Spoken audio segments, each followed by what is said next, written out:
I'll start by saying, if I may, this is a really, really good plan. And it's a plan that is militarily based. So the first part is good news from an army perspective. The second part of your question really is how complex is this?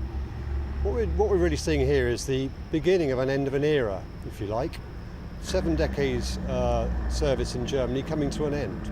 And coming to an end in quite a short time frame, because between now and the end of the decade, 2020, we'll be bringing some 16,000 soldiers and their families back from Germany.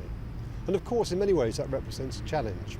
But the good news is that the government has found money inside the MOD coffers to pay for an infrastructure build, a substantial infrastructure build. In fact, some £1.8 billion is being invested in rebasing the army.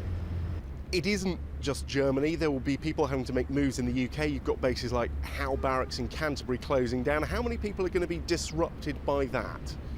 I think I've estimated we've got some 74 moves to do over the next 6 years.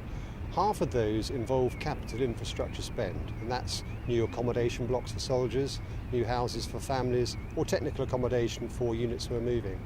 And half of them are actually repackaging units so that they're better placed to deliver the Army 2020 concept. Now, what do I mean by that?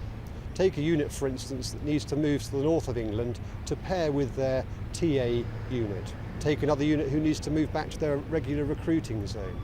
So what we're trying to do here is to better place the Army for the longer term. Now, why do you want to do that? You want to give security to the individual soldiers about where they're going to be based. You also want to give security to the families so that they know in the future they're going to be based in a location for a long time. They can nest into the local community, they can get jobs in the local community. It makes sense for the soldier, for the family and for the army.